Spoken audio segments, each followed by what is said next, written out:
Hello, hello, guys. Welcome, welcome.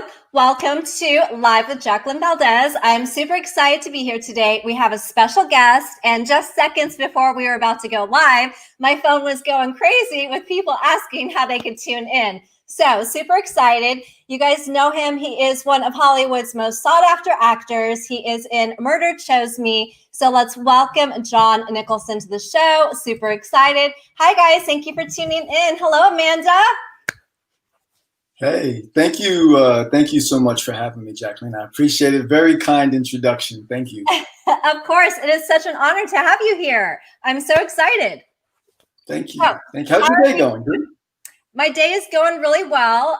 It's been a little chilly here in Florida, so just trying to stay a little warm. Gotcha. Yes, and you are where are you at now? Because you were originally where you're from. I'm originally born and raised in New York City. I lived in Atlanta for a couple of years, but now Los Angeles is home. Okay, Los Angeles. How's it going out there? Yeah. As I like to tell people, it's like doing the LA hustle thing, part of the reason why I wanted to come here is, and I always use analogies, like I used to play basketball, and you can play in your own park in your neighborhood and people might say, oh, you're good, but you never really know if you're good until you go to the park where the big boys play, right? And then if you can play there, you can play anywhere. So that's why I'm here. Yes, that's true. And you've been in Hollywood now for how long? I moved here in 2007.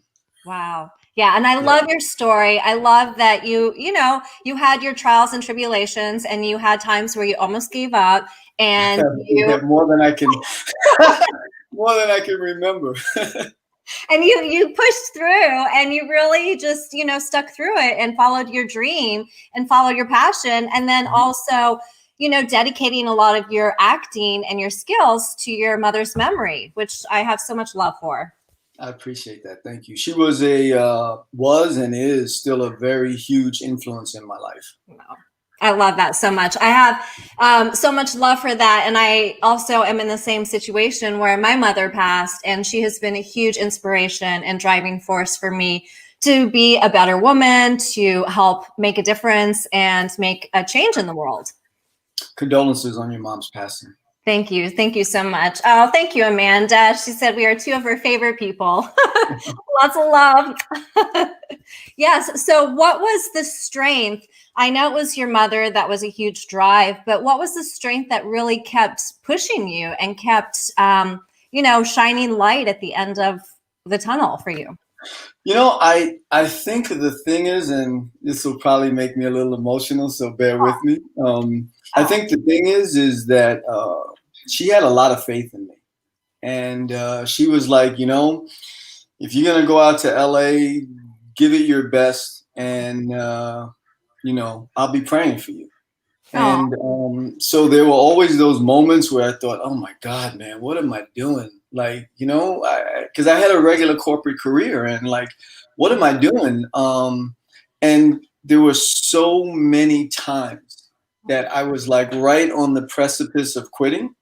And I didn't. And, actually there's a really funny story, if you don't mind, I share it with you. So prior to Murder Chose Me, I'd had like some guest star roles, co-star roles on, soap operas or whatever, but always like the guy that was on set for a day or maybe 2 days, right? And never like the guy at the top, the number one spot on the call sheet.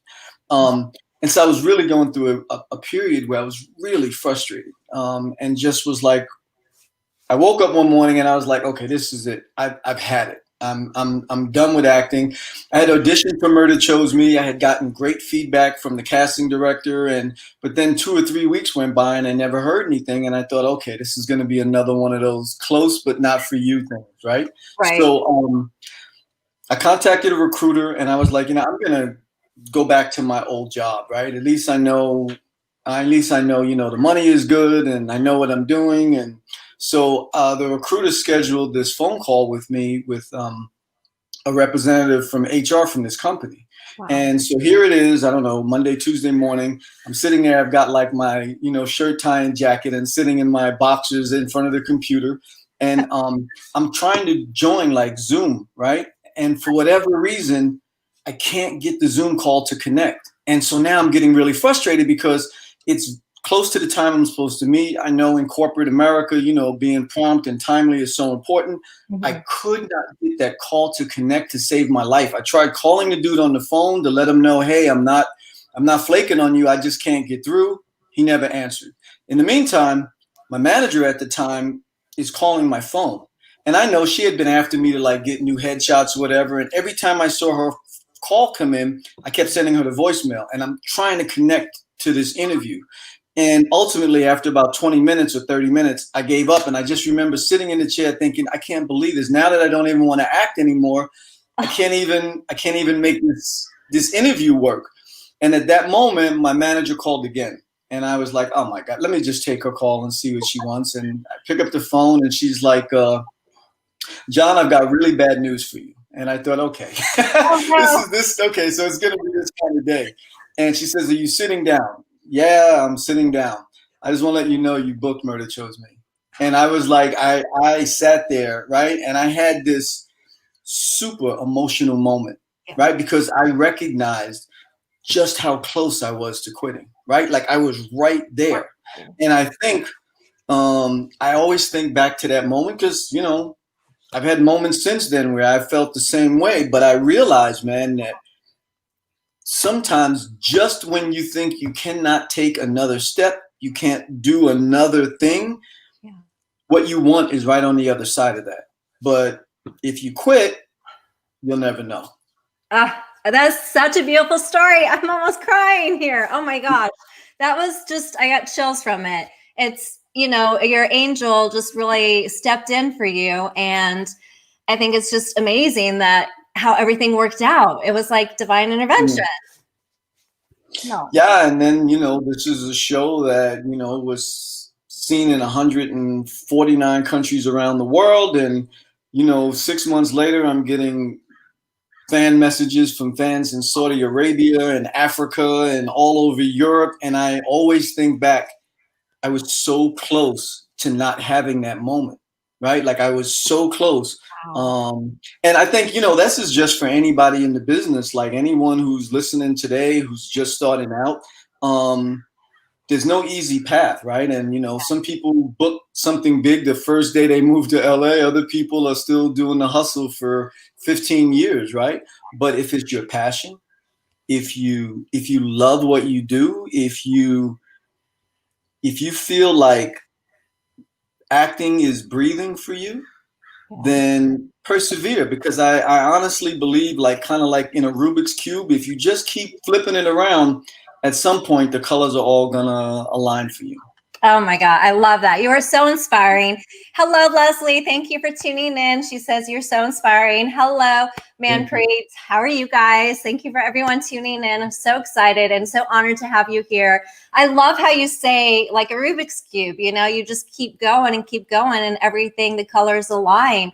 And it's so funny that you say the colors align. I'm really huge into color energy this year. And I'm really huge into energy and into manifestation and into following your passion. And just, it's interesting how life works out and how things, kind of put themselves out there for you. And it just kind of like folds in front of you. Absolutely. Absolutely. But you've got to do the hard work to get there. Yes. And part of the hard work is, to be able to persevere.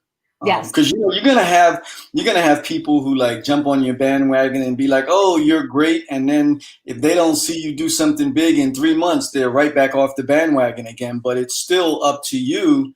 You still got to drive your bus. That's true. I love that. Drive your bus. Don't give up. Yes, right. You're so inspiring. And I think that's the thing that people love so much about you is you're so humble. You remember your roots and you just are really passionate about what you do. Thank you. Thank you. You're welcome. You're welcome. And you are a huge inspiration to your son, who is also into acting. Yes, he is, and he's actually an inspiration to me. Because there's so many times, I'll get an audition, and every actor has probably felt the angst and anxiety that you have, and you're like, oh my God, I've got to get this, and that probably works against you when you have that kind of energy when you walk in the room. And so a couple of months ago, my son Phoenix had this audition for the movie Macbeth, starring Denzel Washington, and the Coen brothers are doing it. And so he auditions for the role of Denzel Washington's son. And next thing you know, he's getting invited to the producer sessions, right? And so we go to the studio, and I'm sitting there, and they call him in, and like he is completely like just has no worries, could care less. I'm sitting there biting my nails and completely right, like just trying not to lose it. They call him in, they open the door. Sitting in the front row is Francis McDormand and the Coen brothers, right? And like he walked in, no big deal, go in, do my thing. And like, I know so many actors that would have been, the anxiety level would have been so high. And I thought, man, he came out. Ultimately, they ended up hiring another actor for that, but he made it from thousands of actors down to like 4 or 5 that made it to the producer session. But it didn't phase him, right? Like he came in and went out like, okay, so where are we going? Because we have this thing. Anytime he gets a call back or something, we'll always go get something to eat that he likes. And like his first question is where are we going to go eat? And I look at that and I think, that's the kind of energy that you need to always have and carry in the room with you. If they're going to like you, they're going to like you. And if they're not going to like you, doesn't matter. You do got to go in and do your work. And sometimes that anxiety, and not sometimes, most of the time, in fact, probably all the time, that anxiety works against you, right? Because if you go in the room and you're not who you are and you're a little bit tight, you probably take less chances or risk than you should. And they probably don't have an opportunity to get the real essence of who you are. That is so true. I love how you said that. And he's an inspiration to me too now to channel that energy. I'm trying to focus on just letting myself be and letting myself shine and not get in my head and not try to block the energy and have that fear kick in, because sometimes that does kick in, whether it's with career, with, talk shows, interviews, with relationships. It just happens. It's just human nature.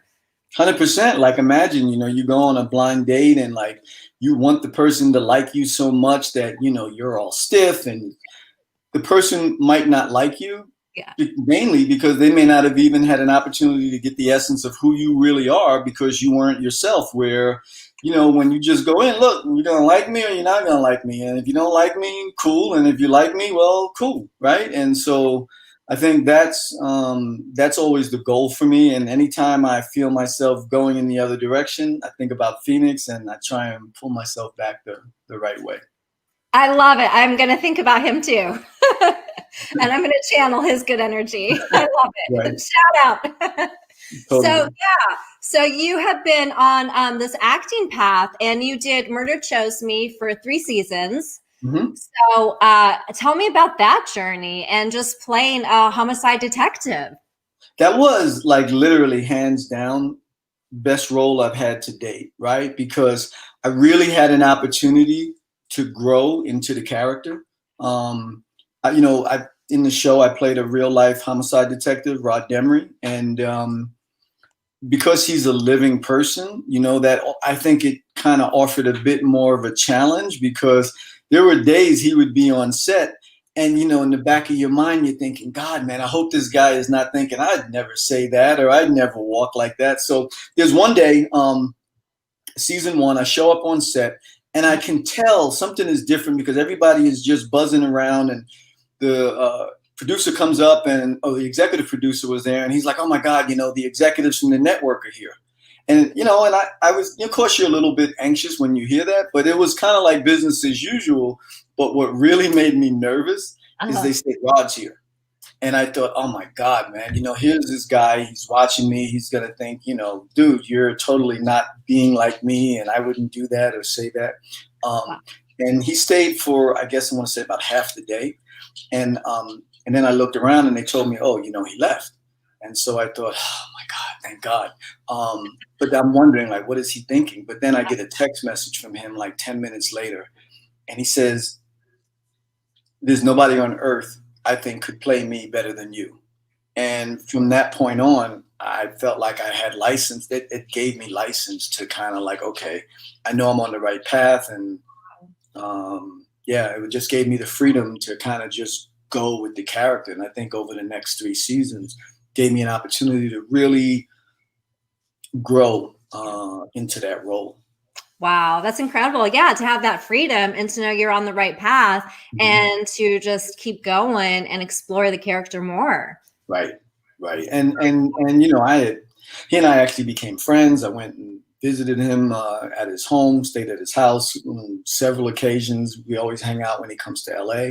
And so I really had a good sense of, and he and I are actually very similar, like there's so many similarities between us. It's crazy, even down to the fact that we're both left-handed. I mean, we just have a lot of similarities. And I think in an alternate universe, my dream job would be being a homicide detective.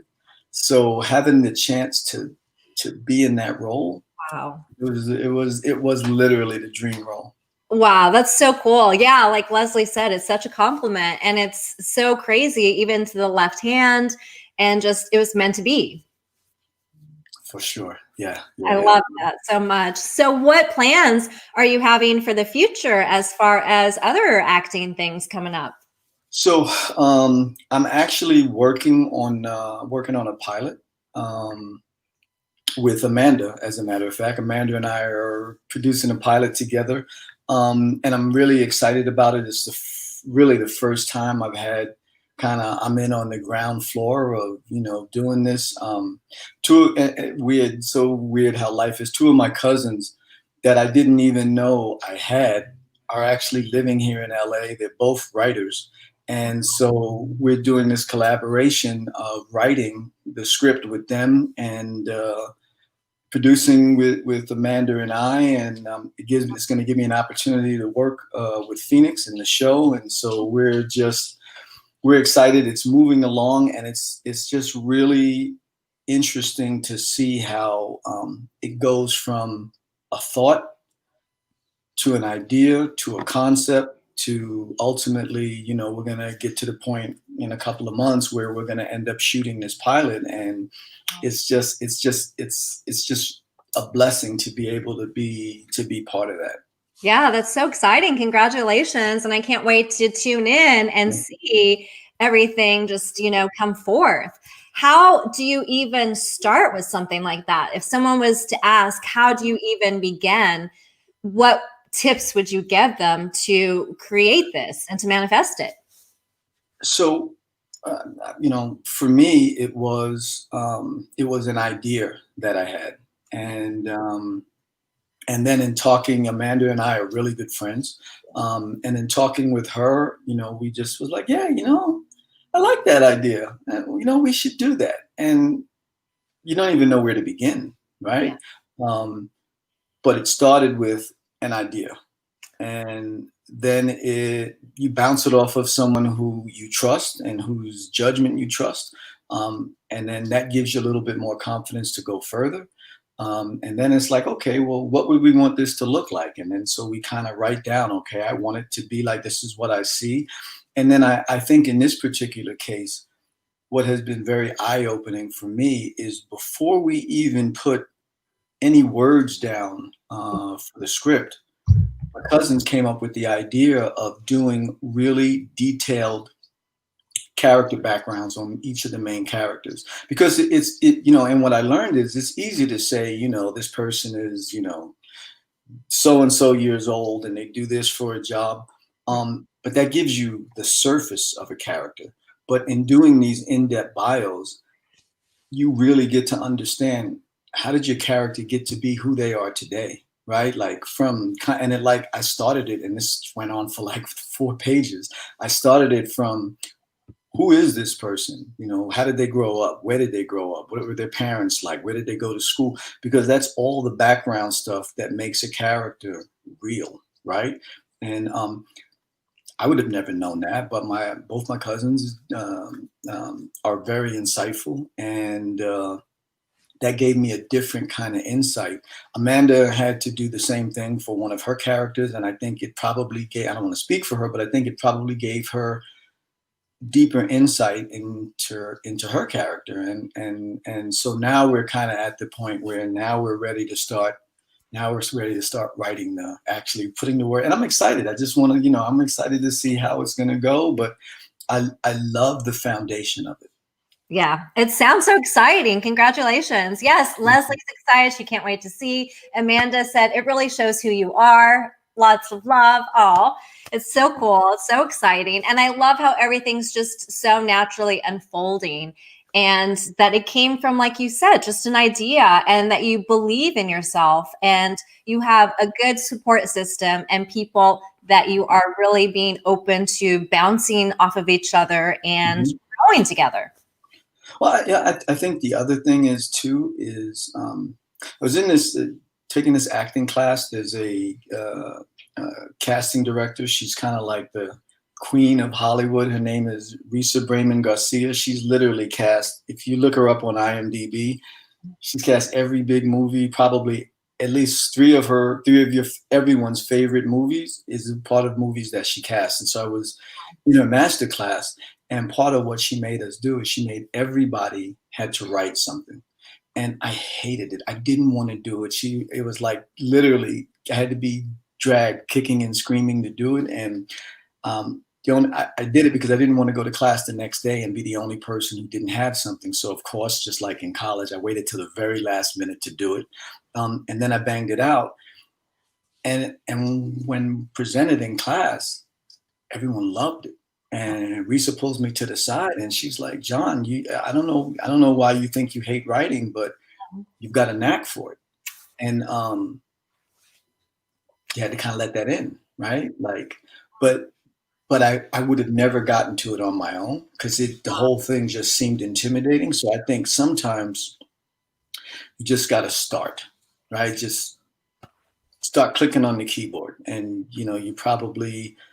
you'll surprise yourself. I think you'll look out and you'll have 2, 3 pages, 4 pages, and it may not be perfect, right? Like that piece I did for the class.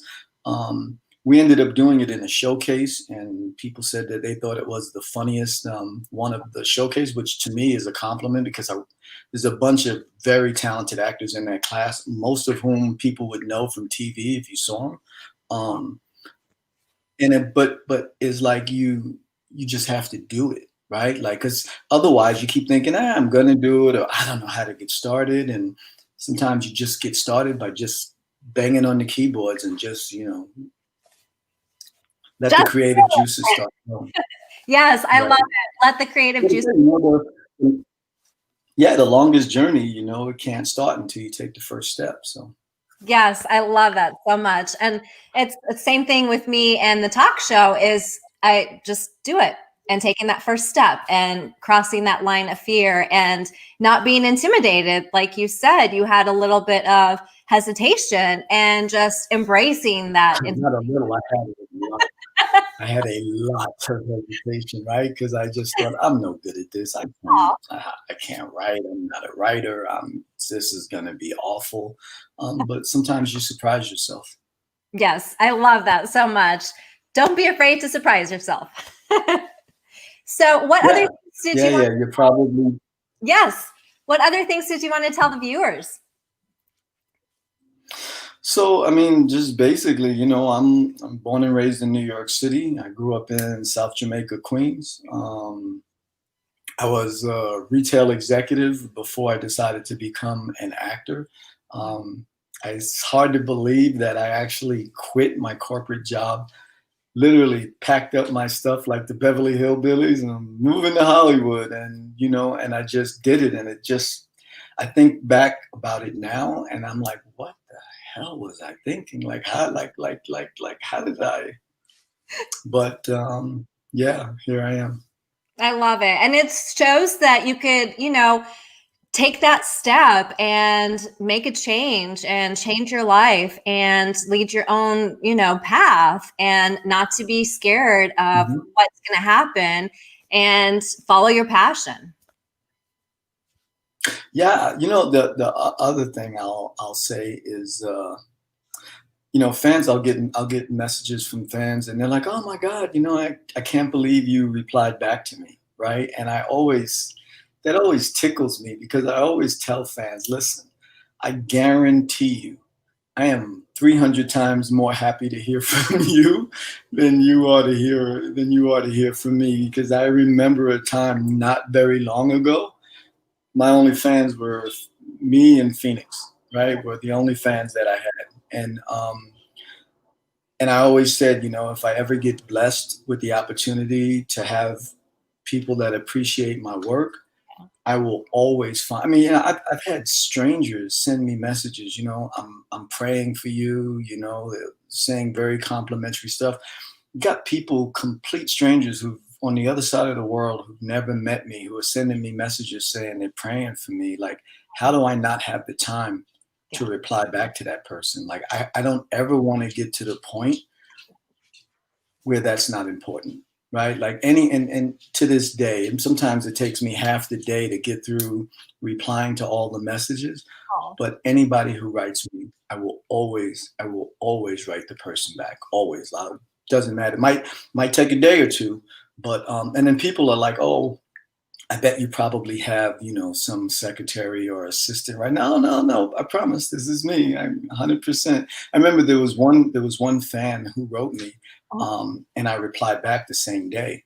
And she went on to say, I'm gonna report I'm gonna report you for impersonating John Nicholson, right? And I got the biggest kick out of that because I was like, lady, It's you me. think somebody wants to impersonate me? Really? It's probably not likely. I'm like a nobody. But she Oh. ended up joining my fan page, and from being on the fan page, she realized from talking to the other people there that it was actually me, and she sent me this message, and she was so apologetic. Oh my God! And I was like, listen, I'm just happy to have you, man. So please, I'm more than complimented that you would think somebody would want to take time to try and impersonate me. So. Oh, that's so sweet. And I love that. And that's why so many people love you is you're not just such a huge inspiration, but you're so humble and there's just so much respect for you and that you're staying so just modest and kind.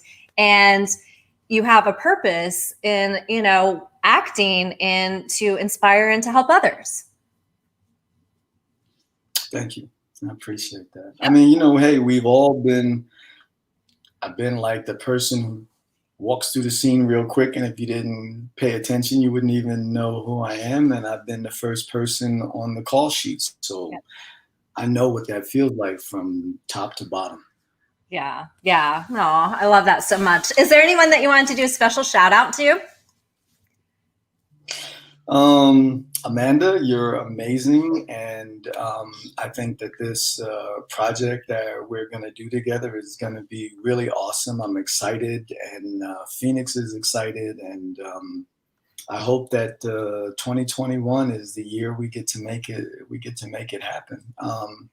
To the fans that have continued to be supportive of me, I thank you sincerely from the bottom of my heart. Like, I love every interaction that we have, whether it's just a hello or people want to ask, personal questions, although sometimes they can get a little too personal, but I love the interaction with them. And more than anything, especially the fans that Murder Chose Me, they have been so resilient and so amazing, even to this day. From day one, they've like totally embraced me and the show. And so I'm completely and totally thankful for them. Oh, and they love you so much. Amanda loves you so much too. How do you stay humble in the industry? Leslie asked. I'm sorry, say that. I didn't hear that last question. So Upscale asked, how do you stay humble in the industry? I would say that, I get emotional again. I would say that some of the things that my mom instilled in me was hard work, tenacity, and humbleness, right? Like if I had to describe her, literally, that's who she was. And so I think that's, if people think that about me, it's a it's a reflection of who my mom was. Yeah. Oh. And So you are just such a huge yeah. inspiration. You are making your mom so proud, and she is just with us right now. I feel her. Mm. I hate the fact that she passed before, I booked the show, because she had so much faith in me. And but I know she's looking down. Yeah, So definitely. yeah. What is it that you want to be remembered for? I would hope that people would know that I put my heart into every single role. I don't care if I'm a priest, a cop, a rapist, a con man. I'm going to give every fiber of my being. I treat every single role like, this is the role that's going to get me, nominated for an Emmy or an Academy Award, whether it's, the SAG minimum, or it's or it's over scale. Yeah. I'm gonna always show up. I'm always gonna be prepared, and always, always, always gonna give. I'm gonna give 100%, because I recognize I live for those moments in front of the camera, right? Like I think probably every actor would say they never work as much as they want to or as much as they wish they could. Yeah. But those moments in front of the camera, I live. I live for those moments. And so I hope people would think about me and think about how passionate I am. And I'm fearless in the sense that I don't have any qualms about opening up myself character wise to let them see and feel whatever emotions it may be. I'm gonna be there, and I'm gonna absolutely give it everything that I have.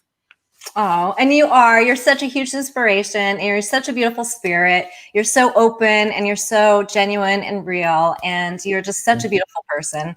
And thank you so much for illuminating the world with your presence. It has been such a pleasure today. Thank you. I really appreciate you having me on. Your show is great, and I'm just delighted to have been asked to be part of it. Thank you. It has been such an honor, and thank you for opening up and sharing so much. And I just have so much love for you and your family, and for your mother, and just for your future. I'm so excited to follow your journey. Thank you. Thank you very much. I appreciate it. Yes. Thank you so much. Thank you guys for tuning in. Amanda said you were the best dad. Oh, I can't wait to see him and see you guys working together.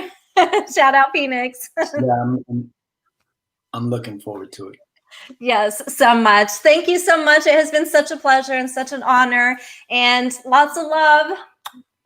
Thank you. Thank you, guys. Absolutely. Thank you again. Thank you again for having me. I'd love to, if you ever decide you want me back on the show, I would be delighted to come back at some point. Oh, I would be so honored. We will definitely have a second date. For sure. Sounds like a plan. It's a plan. All right. Thank you, guys. Thank you for tuning in. Lots of love. Thank you. Thank you. Take care. Thank you guys for watching Live with Jacqueline Valdez, illuminating the world one voice